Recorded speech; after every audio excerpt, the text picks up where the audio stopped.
सतनाम। सतपुरुष सदगुरु कबीर साहेब जी के पवित्र चरणों में साप्रेम बंदगी साहेब। हमारा गुरु धनी धर्मदास साहब जी के पवित्र चरणों में साप्रेम बंदगी साहेब। परम पूजनीय 1008 पंसरी हजूर अर्धनाम साहिब जी के पवित्र चरणों में साप्रेम बंदगी साहेब। परम पूजनीय धर्मत्कारी सुधाकर साहिब जी के पवित्र चरणों में साप्रेम बंदगी साहेब। चार गुरु वंश 42 के पवित्र चरणों में साप्रेम बंदगी साहेब। सर्व संत महंतों महापुरुषों के पवित्र चरणों में साप्रेम बंदगी साहेब। सतनाम साहेब। हे सदगुरु सुखदेव जगदेव का बंदो, हे शांति दत्त भगवन करुणीक सिंधो, हे मुक्ति दायति यतिन शिरोमणियम, महामत पालनीयम शरणागतम। नमो नमो गुरुदेव को, नमो कबीर कृपाल, नमो संत शरणागति सकल पाप होए जान। बंदी छोड़ कृपाल प्रभु विधन विनाशक नाम, आशरण शरण बंद्यो चरण सब विधि मंगल धाम। सदगुरु को कीजिए बंदगी कोटि कोटि प्रणाम, कीट न जाने मृग को सदगुरु कर ले आप समान। भरम छुड़ावे पत विखट को निखट लखाए नाम, तासे गुरु को कीजिए कोटि कोटि प्रणाम। साहेब सतनाम। अच्छी बात, आज सतपुरुष सदगुरु कबीर साहेब की असीम कृपा से, उनकी दया दृष्टि से या पुनीत अवसर आज जूम के माध्यम से हम सबको प्राप्त हुआ है। और आज हम सदगुरु कबीर साहेब के ज्ञान भक्ति और उपासना के परंपरा से जुड़े हुए हैं, और यही ज्ञान और यही सद शिक्षा हमारे गुरुजनों ने हमें दी है।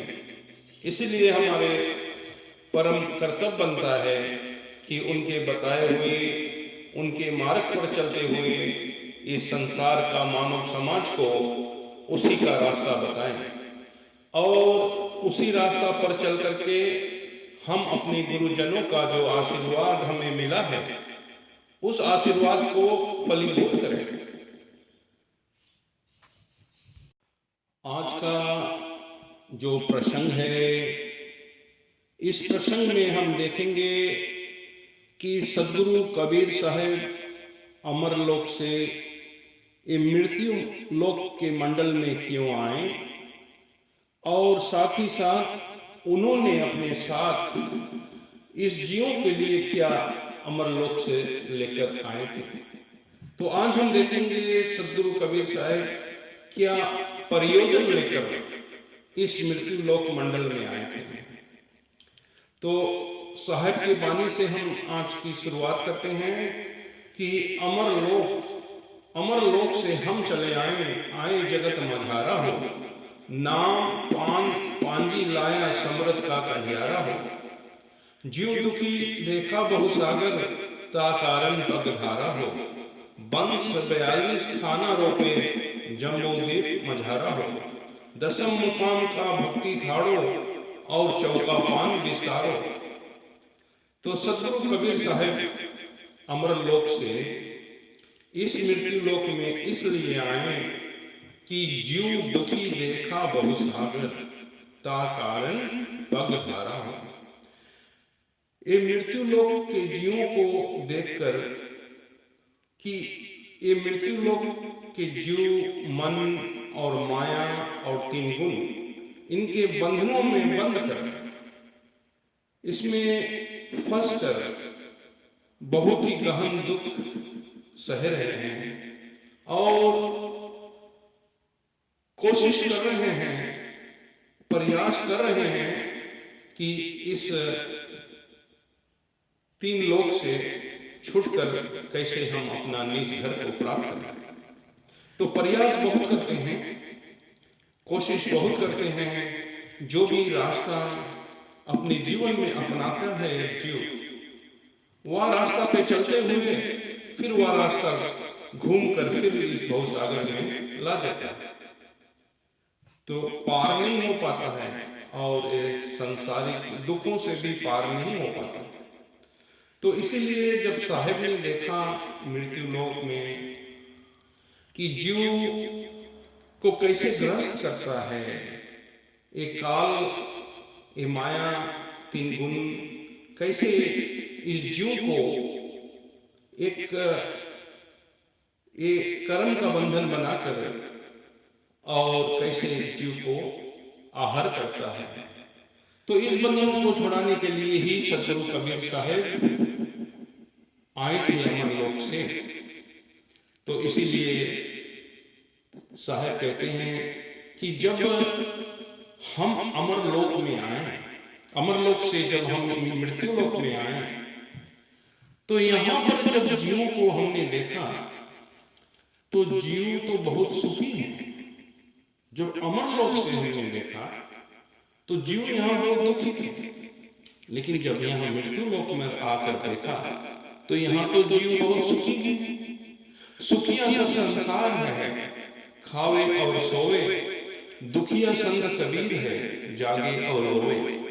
यहाँ पर जब साहब ने देखा कि यहाँ तो विषय रस को पान करके लोग बहुत मस्त हैं, तो साहब ने इनको जब देखा तो साहब का हृदय में बहुत ही करुणा, बहुत ही दया।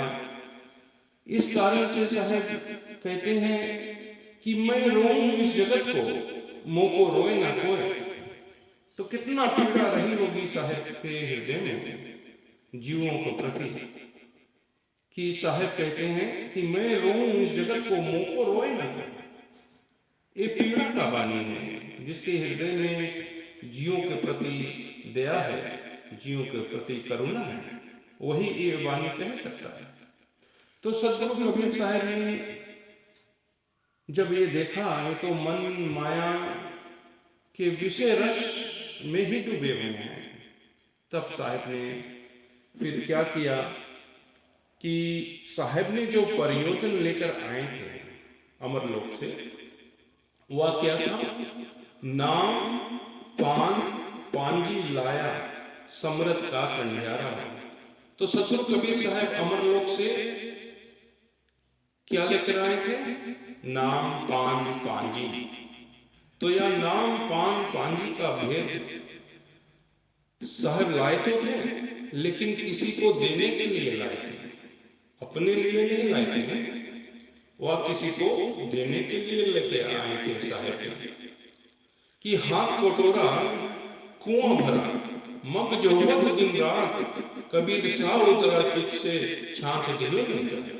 वह देने के लिए ही तो साहब आए थे, नाम पान पांजी को इस प्रयोजन कर लेकर साहब इस मृत्यु लोक में आए थे कि जीवों को कैसे कल्याण किया जाए, जीवों को कैसे मन माया 3 गुण की बंधनों से छुड़ाया जाए और फिर छुड़ाकर ये मृत्यु लोक के कैसे जीता जाए, मृत्यु लोक पर जीत कर फिर हम इनको अमर लोक कैसे दें।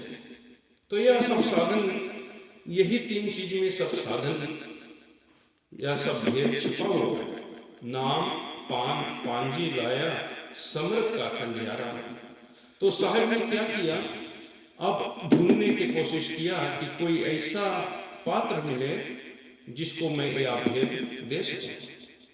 तो साहब कहते हैं कि देश विदेश में हम गए, लेकिन हमको कोई मिलता नहीं था। साहब गली गली भी गए, वहां भी नहीं मिलता है।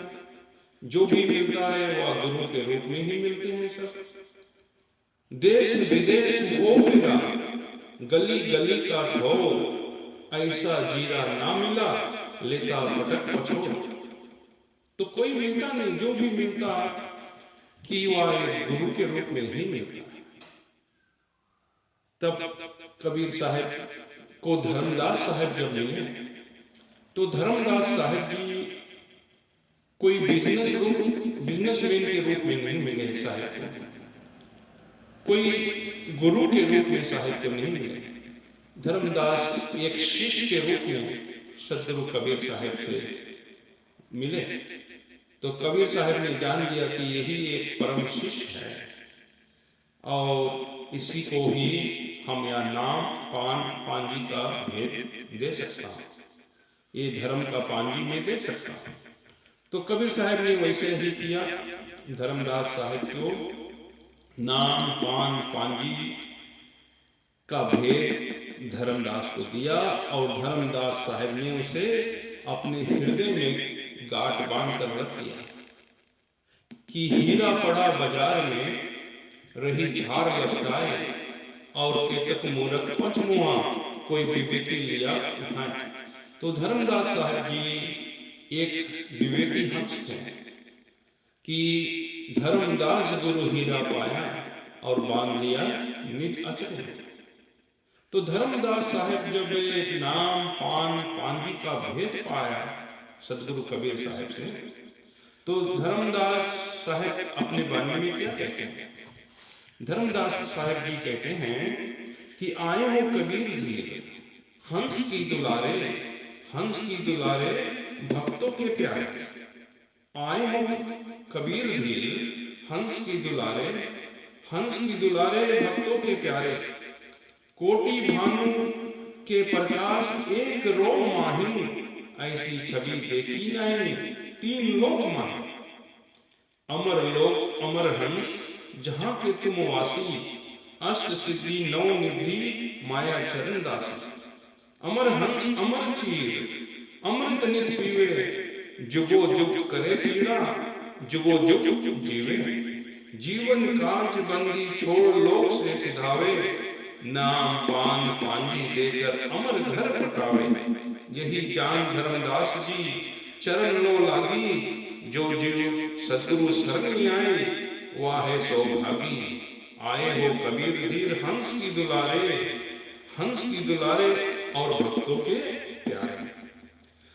तो धर्मदास साहब जी कहते हैं ऐसी छवि देखी नहीं तीन लोक माए। धर्मदास साहब जी कहते हैं कि हे सदगुरु, आप जैसा महापुरुष ये तीन लोक में हमने देखा ही नहीं, और यह नाम पान पांजी का जो भेद आपने मुझे दिया, यह भेद इस तीन लोक में किसी के पास है ही नहीं। ये पहला मर्तबा है हमारे जीवन में कि आप जैसा महापुरुष का दर्शन हो और आपने हमको नाम पान पांजी का भेद बताया। नाम पान पांजी देकर अमर घर पटाया, जीवन काज बंदी छोड़ लोक से सिधा। तो ये कितना बड़ा भेद धर्मदास साहब जी को कबीर साहब ने दिया और कहा कि हे धर्मदास साहब जी, यही विधि और विधान से और जीवों को भी तरनतार करना है आपको, यही विधि विधान से नाम पान पांजी से। तो या नाम पान पांजी देकर अमर घर पटाया। तो यह नाम क्या है या पान क्या है या पांजी क्या है, या तीन चीज का भेद हमको जानना ही पड़ेगा। तो कबीर साहब से पहले जितना भी धर्म शास्त्र थी उसमें यह लिखा हुआ है कि मन का तीन दोष होती है। प्रथम मल होती है, दूसरा विक्षेप होती है और तीसरा औरण होती है। तो वेद शास्त्रों के अकॉर्डिंग या मिलता है कि मल को निवारण करने के लिए कर्मखंड बनाया गया है। तो कर्मखंड से ये मल का आवरण, मल का निवारण किया जाता है। दूसरा जो विक्षेप है, इसको निवारण करने के लिए उपासना खंड बनाया गया है। और तीसरा जो आवरण है, इसको निवारण करने के लिए एक ज्ञान खंड बनाया गया। तो 3 खंड बनाया गया है तीनों दोषों को निवारण के लिए। नंबर 1, मेल को निवारण करने के लिए कर्म खंड बनाया गया। नंबर 2, विक्षेप को निवारण करने के लिए उपासना खंड बनाया गया। और आवरण को निवारण करने के लिए ज्ञान खंड बनाया गया। तो आवरण का मतलब है अज्ञानता, अज्ञानता को मिटाकर ज्ञान में लाना, इसको पांजी कहते हैं। यानी आसक्त को छोड़कर सत को धारण करना, उसको पांजी कहते हैं। और जो उपासना है, उपासना का सीधा संबंध हमारे मन के जो चंचलता मन है, उसको चंचल से स्थिरता में बदलने का साधन जो है वह है उपासना। और कर्मखंड जो है या जो मेल है, जो विकार है, उसको निवारण करने के लिए है। बस इसी प्रकार सदगुरु कबीर साहब ने भी अपने हंसों के लिए नाम, पान और पांजी देकर अमर घर पटाया। तो नाम जो है, नाम का सीधा संबंध सिमरन से है।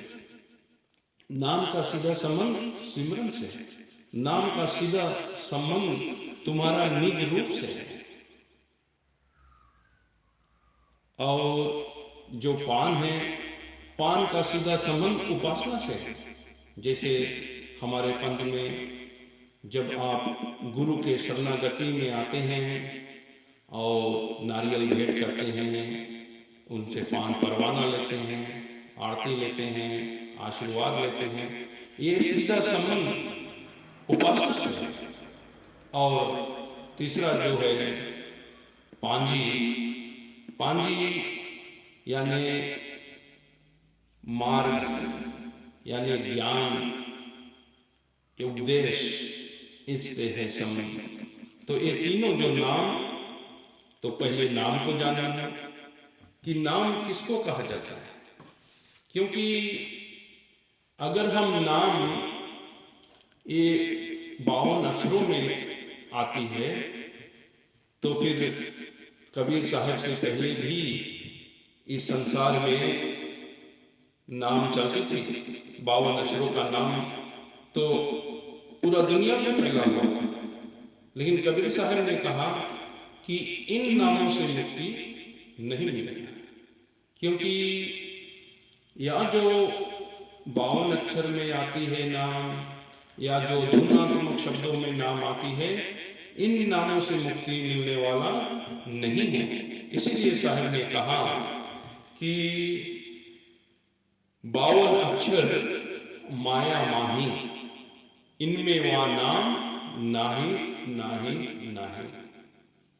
काया नाम सब गुण गावे, विधि नाम कोई बिरला पावे। विधि नाम पावेगा सोई, जिसका गुरु साचा है।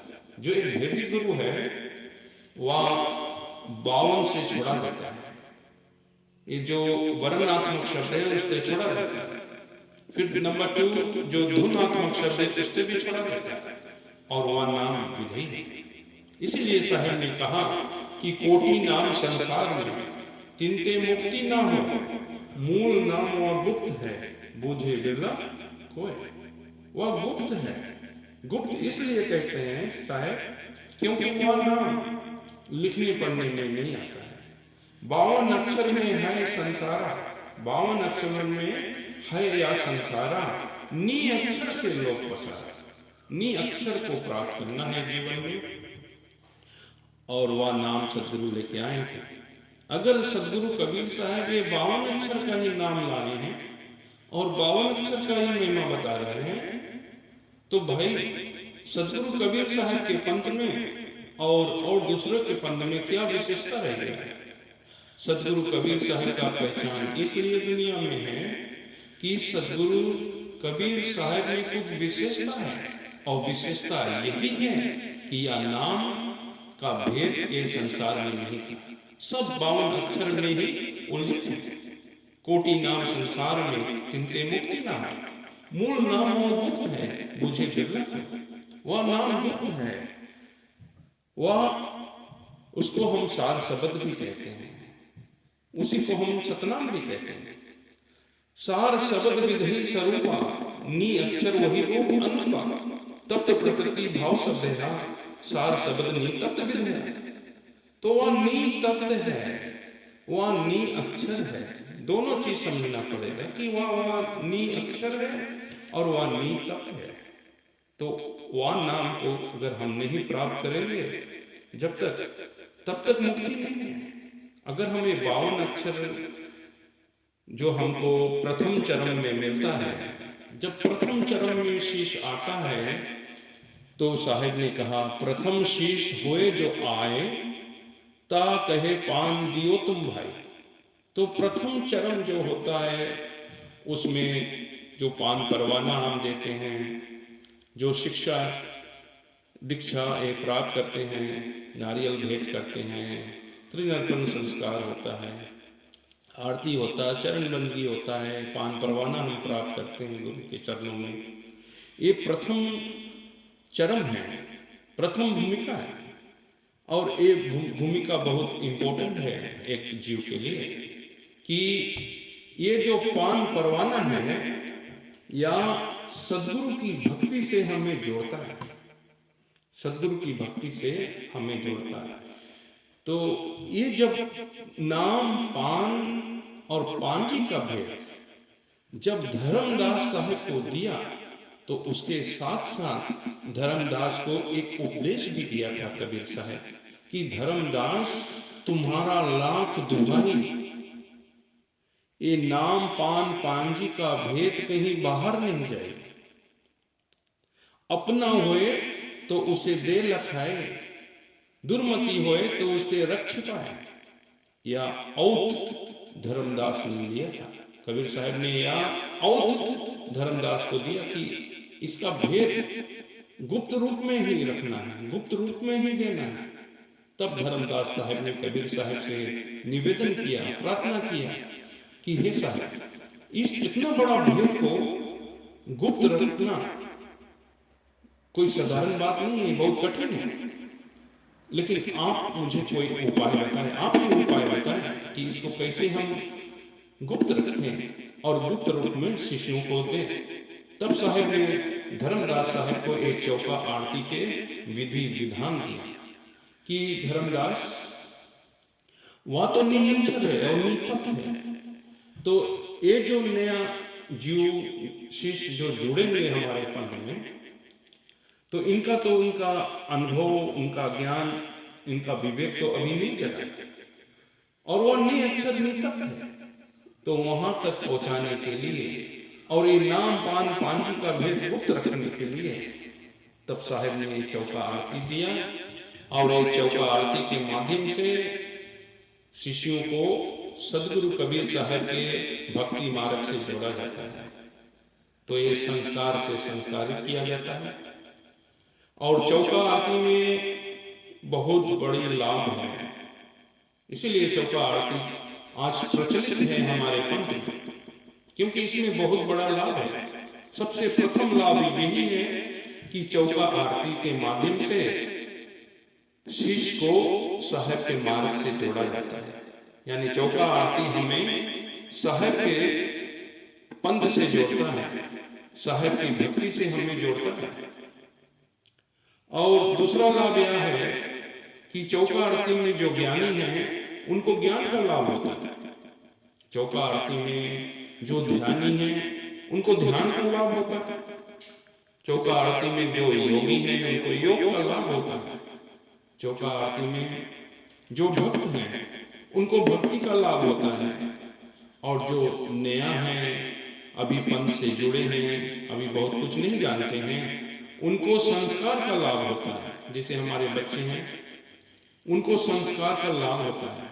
वह देखते हैं कि आज हमारे घर पर गुरुजी आए हैं और एक चौका पोरे हैं, चंदेवा बांधे हैं, फूल माला सब ये सब तैयारी हुआ है चौका आरती के लिए।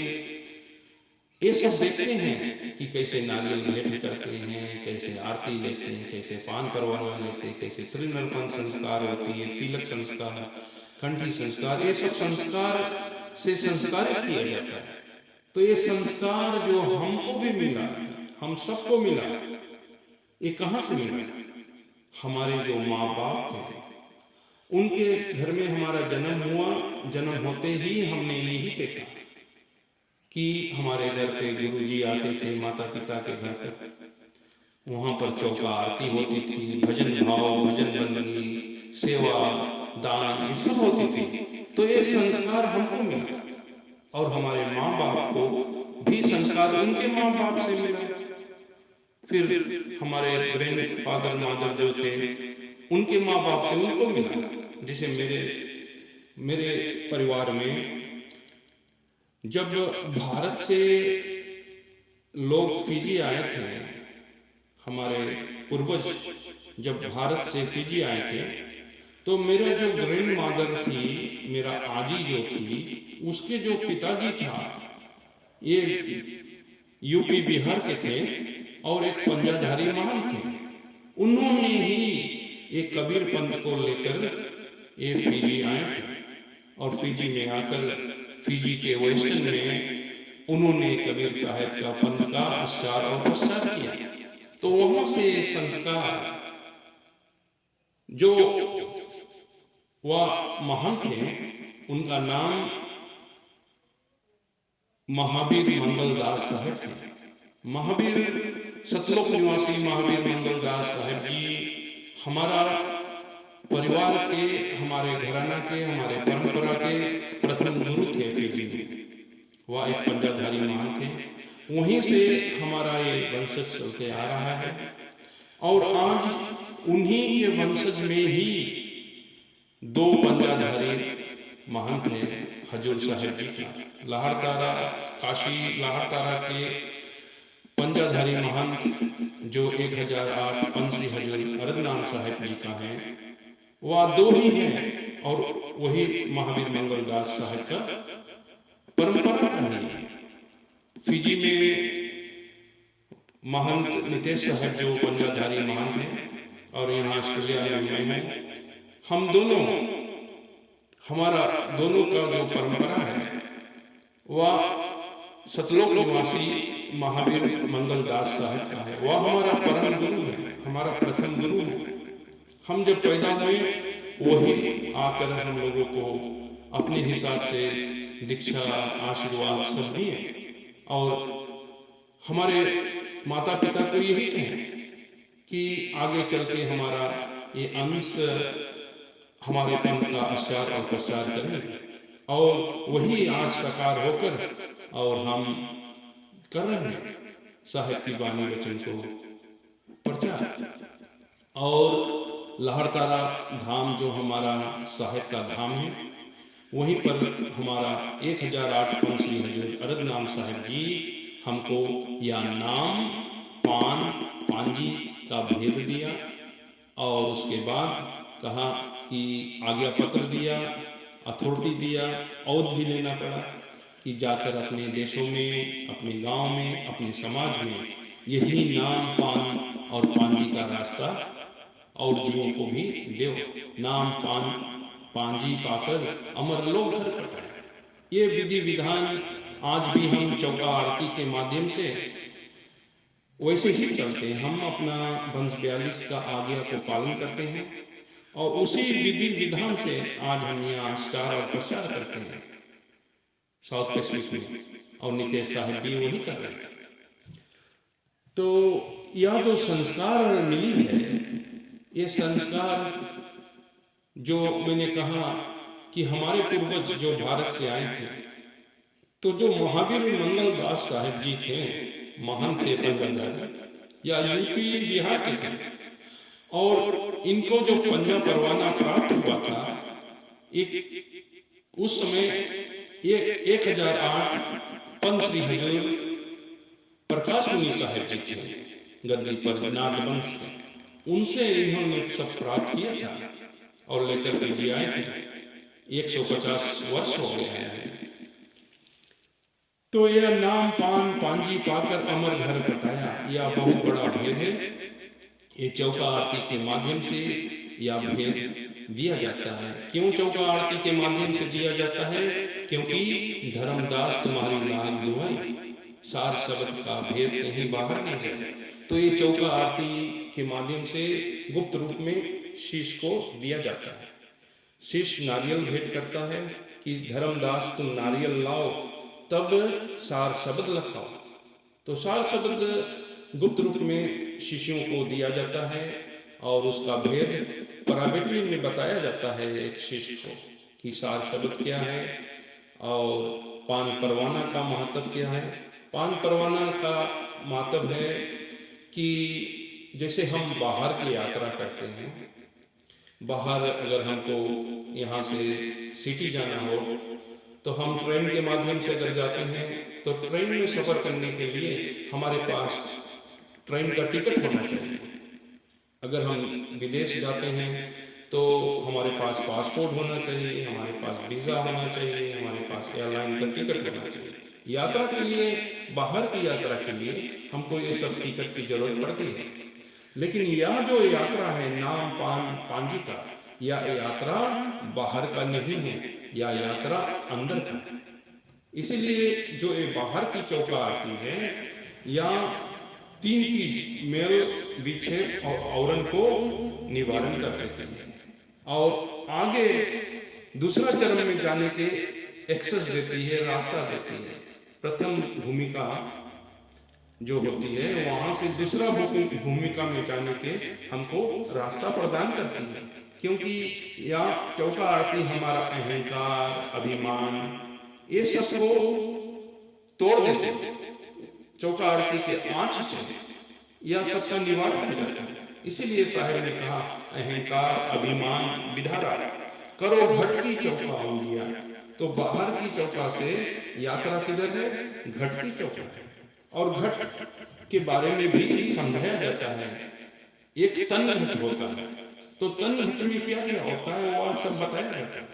फिर तन घट से ऊपर जो मन घट है, उस मन घट का ज्ञान दिया जाता है एक शिष्य को। फिर मन घट से बिछुड़ा दिया जाता है। फिर उसके बाद तीसरा जो है वह आत्म घट है। तो हम फिर सिखाते हैं सिमरन कहाँ करना है। सिमरन तो करना है आत्म घट में, सुमरन करिए घट में, क्योंकि आत्म घट में है करतार और आत्म घट में ही पाइए सूरज शब्द भंडार। सुमरन तो घट में कर रहे, वही आत्म घट में करिए। सुमरन तो आत्म घट में करिए, घट में है करतार और घटी भीतर पाइए सूरज शब्द भंडार। तो इसीलिए वह आत्म घट को जानना है और ये नाम को जानना है। और पान परवाना, एक पान बिरहिन का जो हाथों हाथ दिखाए, एक पान सदगुरु का जो अमर लोक पहुंचाए। तो अंदर जाने की जो यात्रा है, आत्म घट में जाने का जो यात्रा है, वह अंदर का यात्रा है, बाहर का यात्रा नहीं। इसीलिए उसके भी हम एक टिकट के रूप में बोल सकते हैं कि पान परवाना मिल गया, अब तुमको अंदर जाने का अधिकार प्राप्त हो गया, तुमको अमर लोक जाने का अधिकार प्राप्त हो गया। लेकिन इसके मतलब नहीं है कि तुम अमर लोक पहुंच गए, अभी नहीं, अभी खाली अधिकार प्राप्त हुआ।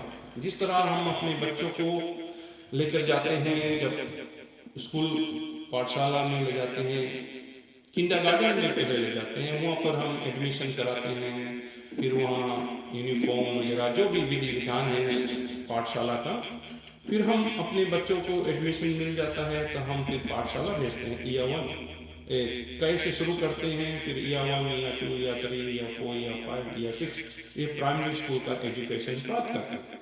लेकिन हमने अभी कै में भेजा बच्चा का और हमने कहा कि ये डिग्री प्राप्त कर लिया, तो ये गलत है। तो इसके मतलब ये नहीं है कि तुमने नारियल भेंट कर लिया, पान परवाना कर लिया, पा लिया, ये अधिकार भक्ति करने का प्राप्त हो गया, इसके मतलब नहीं है कि ये झांसी हो गया आपको कि आप अमरलोक पहुंच गए। अभी बहुत कुछ बाकी है। अभी तो प्रथम चरण में है, प्रारंभिक अवस्था में एक शिष्य है, और यही प्रारंभिक अवस्था में अगर यह बता दिया गया है कि आपने नारियल भेंट कर लिया, आपने पान परवाना प्राप्त कर लिया और ये दीक्षा मंत्र प्राप्त कर लिया, आप मुक्त हो गए, आपको अब कोई रोकने वाला नहीं, आप अमरलोक के वासी हो गए। ऐसे नहीं है, आगे जाना है, प्रथम चरण से आगे जाना है, साधना के मार्ग अपनाना है, अंदर का मार्ग अपनाना है, क्योंकि आगे बहुत कुछ है, आगे बहुत कुछ पाना है। जब तक हम आगे नहीं बढ़ेंगे उस भेद को नहीं पाएंगे, और जब तक हमारा सुरति व चार शब्द में लीन नहीं होगा तब तक मुक्ति नहीं है। और एक काम या काम जिंदे ही करना पड़ता है, क्योंकि साहिब ने कहा जीवत समाना लोक में नहीं मरण की आस, मर के मुक्ति किसको मिला, जीवत मुक्ति करो रे भाई। ये जीते जी करना पड़ता है यह प्रोसेस, बाहर से अंदर का, असत से सत का यात्रा है, जड़ से चेतन का यात्रा है। तो ये यात्रा को समझना पड़ेगा। अभी हमको आगे जाना है, बहुत कुछ पाना है। तो इसी तरह साहिब के मार्ग में ये सद्विक महायज्ञ चौका आरती के माध्यम से एक शिष्य को फिर ज्ञान धीरे धीरे प्राप्त होता है। फिर दूसरा चरण में जब जाता है तब क्या होता है कि साहिब ने कहा जब देखो तुम दृढ़ता ज्ञाना, ता कहे तुम शब्द परवाना। जब देखो तुम दृढ़ता ज्ञाना तब दियो तुम शब्द परवाना। तब दूसरा स्टेप घट में चौका आरती करने, घट में चौका करने का विधि विधान दिया जाता है।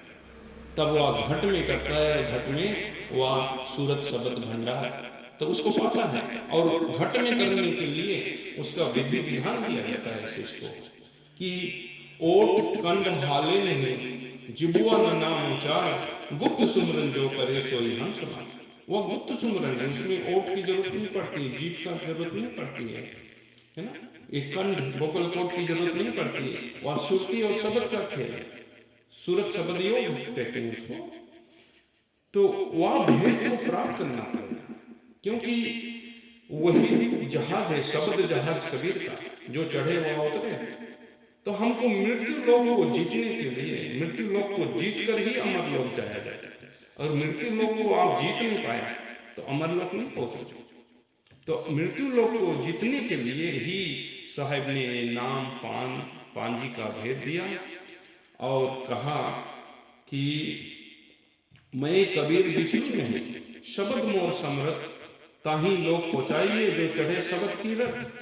जब सुरती हमारी शब्द की रथ में सवार हो जाती है, वो शब्द को लख लेती है और लखने के बाद उसमें डिजोल्व होती है ना, उसमें लीन होती है, तब वो शब्द जहाज में पहुंच जाती है।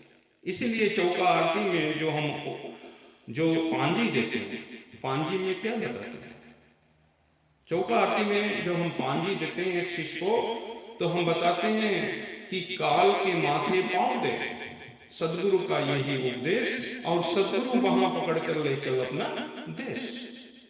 तो जब हम काल के बारे में समझा देते हैं कि काल क्या है, काल का रंग रूप, काल को दर्शन कराना पड़ता है, तब तो वो जानेंगे काल पुरुष क्या है और दयाल पुरुष क्या है, और दोनों का डिफरेंस नहीं जानेंगे तब तो ये जो काल है ये तो कबीर का भी तो रूप धारण करता है, तो कैसे डिफ्रेंशिएट करोगे आप। तो यह भेद दिया जाता है एक शिष्य को चौका आरती के माध्यम से कि काल कौन है और उस काल के सिर पर पांव कैसे रख के अमर लोक जाया जाता है, यह भेद दिया जाता है। तो यह भेद गुप्त रखने के, गुप्त रूप से देने के लिए बाहर की चौका आरती बहुत इसका महत्व है और चौका आरती से बहुत कुछ प्राप्त होती है। नाम पान पांजी देकर अमर घर पठाए, लेकिन कि प्रथम चरण में ही शेष रह गया और आगे नहीं बढ़ा। इसीलिए तो खान पान में शुद्धि बहुत जरूरी है। मदिरा मीन मांस अगर एक शिष्य सेवन करता है तो ये भूल जाओ कि तुम आगे चरण में जा सकते हो। ये सार शब्द का भेद, घटकी चौका का भेद, ये हम ऐसा शिष्य को नहीं दे सकते जो गुरु की आज्ञा में नहीं रहता। जो गुरु की आज्ञा में जो शिष्य रहते हैं वह कंठी धारण जब करते हैं तो उस समय कहा जाता है, सतनाम की कंठी गले बीच डालियो, सर पर छत्र दियो, गुरुजी मुझे बहुत निहाल किया। तो उस दिन से हम वो कंठी को नहीं उतार सकता है। और कंठी पहनने के बाद जो हमारा वोकल कॉर्ड है, कंठ है, यहाँ से नीचे मदिरा मीन मांस नहीं जाना चाहिए। और ये कंठ से ऊपर, मुंह से, कि किसी के ऊपर गाली और बुरा शब्द हम नहीं बोल सकते। तो इसका महत्व है, इसको जानना पड़ेगा। और जो शिष्य घरे अपने घर जाकर एक कंठी को उतार देते हैं, फिर मदिरा मीन मांस में गिर जाते हैं और दुनिया को बताते हैं कि हम अमरलोक का टिकट मिल गया, हम अमरलोक चले जाएंगे मरने के बाद, ये अज्ञानता है या रियल ज्ञान नहीं है कबीर साहब का। कबीर साहब का रियल ज्ञान, कबीर साहब की भक्ति सद्भक्ति है। उस सद्भक्ति को प्राप्त करना है, आपको जानना है। वहां से आया, पता लिखाया, तृष्णा नहीं बुझानी, अमृत छोड़ विषय रस चाके, उल्टी फांस फसानी। कोई सुनता है गुरु ज्ञानी, गगन में आवाज हो रही है झीनी, अमृत के पान करने के लिए आए हैं और वह वस्तु भूल करके विषय रस पान करने में मस्त हो रहा है। अमर हंस अमर चीर अमृत नित पीवे, जुगो जुग करे पीड़ा, जुगो जुग जीवे। यह भेद साहिब ने दिया। साहिब ने यह भेद दिया कि तुम कहाँ फंसे हो। अगर गुरु दीक्षित होने के बाद शिष्य वहीं फंसा है तो कोई परिवर्तन होने वाला नहीं। और जिस लेवल का ज्ञान हम देते हैं, हम पवित्र ज्ञान भी देते हैं, उसके ऊपर जो मूल ज्ञान देते हैं, मुक्ति मूल ज्ञान से मिलती है। मूल ज्ञान जब तक तुम नहीं धारण करोगे तब तक मुक्ति और सद्गति की प्राप्ति नहीं है। इसीलिए प्रथम स्टेप जो है वो पवित्र ज्ञान होती है और उसके ऊपर फिर मूल ज्ञान होती है। जैसे प्राइमरी स्कूल पढ़ना बहुत जरूरी है, लेकिन उतना ही सब कुछ नहीं है। आपको हाई स्कूल में भी जाना है, हाई स्कूल के बाद यूनिवर्सिटी भी जाना है, तब जाकर आप योग्य बनते हैं काम करने के लिए, कोई प्रोफेशन प्राप्त करते हैं। इसी तरह ये पंथ में भी है, सरगुण भक्ति से ऊपर निर्गुण भक्ति है। पहले सरगुण है, फिर निर्गुण है, फिर पराभक्ति है। जब तक पराभक्ति क्या है, पराभक्ति का नाम ध्यान है, विधि ध्यान और विधि नाम। जब तक ध्यान विधि नहीं आवे तब तक जीव भव सागर में भटका खाए। ध्यान विधि और नाम विधि दोनों को लग पाए तब मिटे काल नरेंद्र का जाल जो है ये मिट जाता है। क्योंकि तीन लोग एक जहल है, पाप पुण्य का दो जाल, पूरा जग भोजन बना, बैठ के खाने वाला काल। काल सभी को ग्रस्त करता है। कोई काल के मुंह में है, किसी को किडनी खा लिया, किसी को लंग्स खा लिया, किसी को हार्ट खा लिया, किसी का पैर खा लिया, किसी का लवा बेग खा लिया, कोई मुंह में है, कोई क्यों में है ना। अभी तो काल भगवान सभी को खाता है, सभी को आहार करता है। और ये जो अच्छा कर्म बुरा कर्म का जो ये नेटवर्क बनाया है, ये दोनों करने से मुक्ति नहीं है जब तक नाम और पान और पांजी नहीं प्राप्त करोगे और आगे के अंदर का यात्रा शुरू नहीं करोगे। अंदर का यात्रा है, अंदर आगे बहुत कुछ पाना है लाइफ में और भक्ति के माध्यम से हम प्राप्त कर सकते हैं। तो साहब ने इसीलिए तो कहा है कि गुरु वही पूरा कहावे जो दो वस्तु का भेद बतावे, एक छोड़ावे एक लखावे ताकि हंसा निज घर जावे। या भेद ग्रंथ आदि भेद में लिखा हुआ है, और या भेद को समझना है कि ये दो वस्तु क्या है। साहब ने जो बताया, एक छोड़ना है और दूसरा को लखना है ताकि हंसा निज घर जाना है। तो साहब कहते हैं कि पहले तो आपको जागना है। आप सोए हुए हो, क्यों सोए हुए हो? आपको पहले जागना है, यानी एक विवेकी हंस बनना है। क्यों सोया उठ जाग मन मेरा, भई भजन की डेरा रे। आजावन के सुमरन कर ले, अनहाद रूपी ना मारे। गगन गुफा में अमीरस छुए, पीवे संग सुजाना रे। आजावन वह परम पुरुष है, और जावन सब संसारा। और जावन को जो सुमरन करिए, पड़े 84 धारा रे। तो साहब ने तो यह बता दिया है कि जो गुरु तुमको दो वस्तु का भेद बताता है, दो वस्तु का, ये नाम पान पांजी देकर अमर घर पटाया, लेकिन इसके साथ दो वस्तु का भेद भी बताया जो गुप्त है। उसी को कहते हैं, एक है जावन, दूसरा वस्तु है आजावन। दो वस्तु का भेद बताया है, एक है जावन और दूसरा आजावन। आजावन वह परम पुरुष है, और जावन सब संसारा। और जावन को जो सुमरन करिए, पड़े 84 धारा रे। जावन का मतलब है जो आने और जाने का वस्तु है, जो आता है जाता है, जो बनता है, जो बिगड़ता है, जिसकी उत्पत्ति होती है, जिसका विकास होता है और फिर विनाश हो जाता है, यह सब जावन है। साहब तो एक ही शब्दों में पूरा बोल दिया कि पूरा संसार या जावन है, और जावन का जो सुमरन करिए, पड़े 84 धारा है। तो साहब ने कहते हैं जावन का जो सुमरन करिए, यानी जावन को तुम जानना है पहले। जावन पूरा संसार को बताया, क्यों? क्योंकि ये संसार प्रलय और महाप्रलय में नष्ट हो जाएगा। जो चीज नष्ट होने वाला है, तुम्हारा सुरती वही में अगर गुरु लगाता है, वही में फंसा कर रखता है, तो भूल जाना, आप 84 में ही जाओ, आप सतलोक नहीं जा सकते। तो सतलोक जाने के लिए जावन वस्तु से छुड़ा देता है, एक छुड़ावे यानी जावन वस्तु से छुड़ा देता है, और अजावन को लखा दे। तो अजावन क्या है? अजावन का मतलब है ना आवे ना जावे, ना जन्मे ना मरे, ऐसा पीऊ हमारा है। ना आवे ना जावे, ना जन्मे ना मरे, ऐसा निज पीऊ हमारा है। वही तुम्हारा निज स्वरूप है। वह स्वरूप कहीं आता और जाता नहीं है, उसको हम शब्द कहते हैं। वह न आता है ना जाता है, और उसको हम एक भी नहीं कह सकते। एक कहो तो है नहीं, दो कहो तो गारी, जैसा है तैसा कहो कहे कबीर विचार।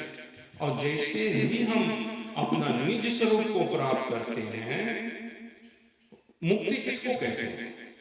अपना निज स्वरूप के उपलब्धि को ही मुक्ति कहा जाता है। और जिस क्षण हम अपना निज स्वरूप को प्राप्त करते हैं, जैसे ही हमारा सुरती निज स्वरूप को प्राप्त करता है, वह फिर गति करना छोड़ देता है, फिर गति नहीं करता। और जब तक ये गति करता है, गतिमान होते रहता है, तब तक शरीर धारण करते रहता है। और जैसे ही अपना निज स्वरूप को पा लेता है, तो सुरती समानी शब्द में उसको काल नहीं था। तब जैसे सुरती शब्द में लीन होती है, तब ये जाप मरे, जपा मरे, अनहद भी मर जाए, सुरती समानी शब्द में उसको काल ना खाए। तो सुरती जब शब्द को लख लेती है, क्योंकि वही शब्द के बिना सुरती आंध्री थी। शब्द बिना सुरती आंध्री, कहो कहाँ को जाए, द्वार न पावे शब्द का फिर भटका। तो उसी कारण तो ये गतिमान होती थी, गति करती थी। अब जब अपना वह निज रूप प्राप्त कर ले और फिर गति करना छोड़ देती है, और जैसे गति करना छोड़ती है, वैसे ही उसी क्षण परमात्मा का दर्शन हो जाता है। तो जब तक आत्म नहीं छीनोगे, ज्ञान सोई जो आत्म छीने, और ज्ञान कुछ नहीं, चारों दिशाओं के छोड़ रहे आश्रम मगन रहो मन माए। आत्म परमात्म में आत्म दर्शन, आत्म माही माया, बिना सत्य के उस मालिक को नहीं किसी ने पाया। तो ये भेद जो है नाम पान पांजी का बहुत बड़ा भेद है, बहुत मातव है। ये सदगुरु का यही बहुमूल्य प्रसाद है। इस प्रसाद को अगर हम ग्रहण नहीं करेंगे, अपने जीवन में उतारेंगे नहीं, तो ये निरंजन के नेटवर्क से कोई मुक्त होने वाला नहीं। तो इसीलिए ख्याल रखना कि जीवन में, हमारे जीवन में दुख भी आता है। ये दुख आएगा संसार में। तो दुख क्यों आता है? क्योंकि संतो दृष्टि पड़े सो माया, वह तो अचल अलेख एक है, ज्ञान दृष्टि में आया। तो जब हमारा विवेक जग जाता है, विवेकी हंस हो जाते हैं, वह ये जावन और आजावन का भेद समझ जाता है। जावन को छोड़ देता है, वहां से सुरती हटा देता है और आजावन में सुरती लगा देता है। तो इसी दो भेद को, दो वस्तु को, एक दोनों को भेद एक विवेकी हंस पकड़ता है।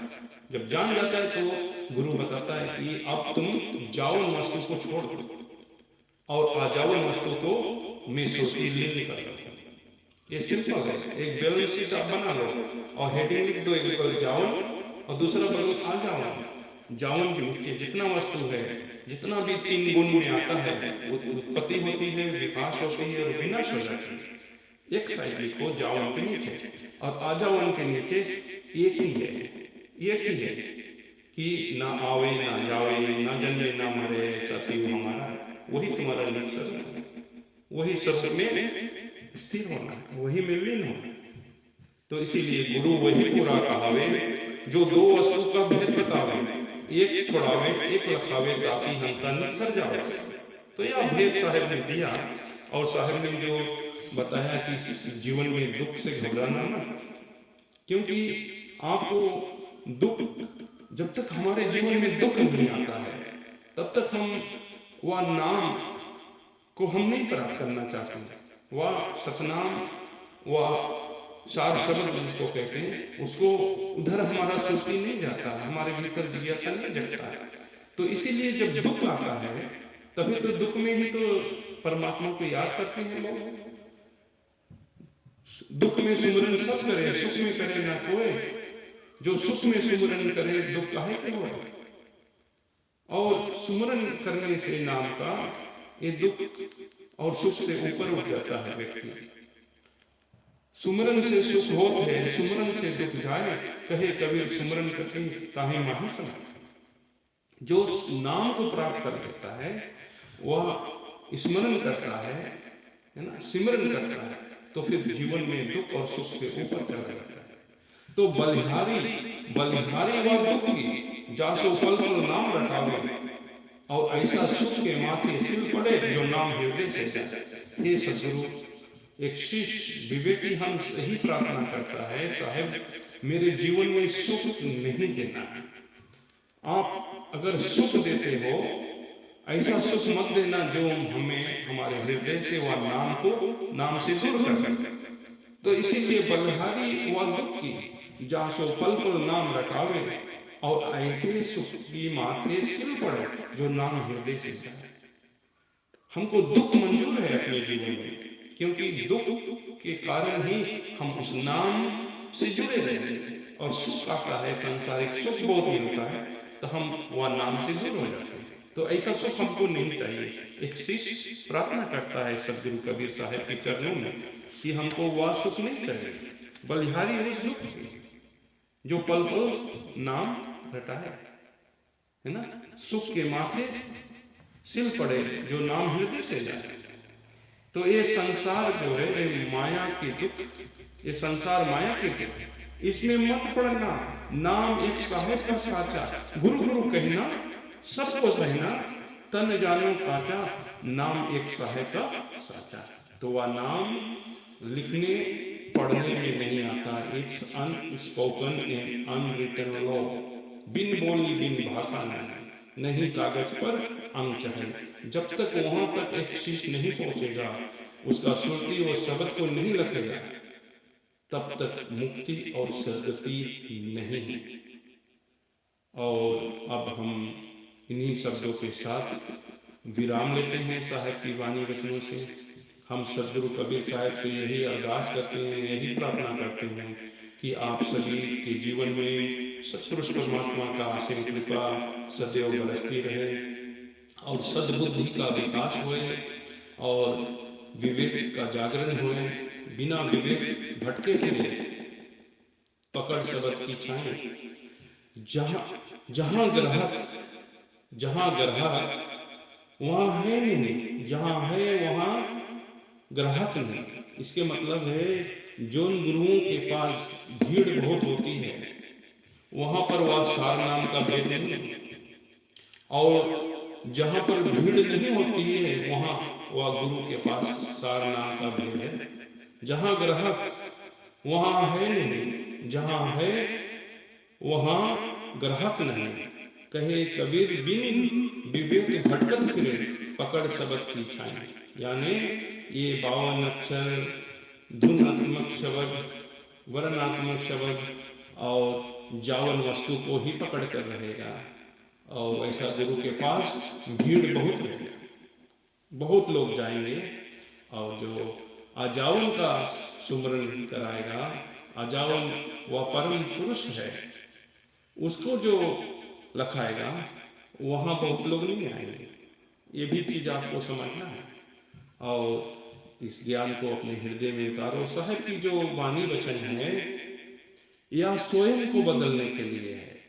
साहब के वाणी वचन मूर्ति और फोटो ये सब बदलने के लिए नहीं है। साहब का वाणी वचन स्वयं को बदलने के लिए। इसीलिए साहब के वाणी वचन को अपने हृदय में ले जाओ और उसको चिंतन करो, मनन करो, फिर जीवन में निध्यासन करो। यानी जब हमने अपने हृदय में ले लिया साहब के वाणी वचन को, जब हमने चिंतन किया, मनन किया, तो उससे जो अनुभव मुझे मिला, उस अनुभव को, जो अनुभव मिलता है उस अनुभव को बाहर के जीवन में जियो। यही साहब, यही कबीर पंथ का फिलॉसफी। और इसको जो धारण करता वही मुक्ति और सद्गति को प्राप्त करता। तो बोलिए सदगुरु कबीर साहेब की जय, गुरु धनी धर्मदास साहेब की जय, 1008 पंचमी हजूर अगद नाम साहेब की जय, धर्माचार्य साहेब की जय, 4 गुरु वंश 42 की जय, सर्व संत महंतों की जय। साहेब सतनाम।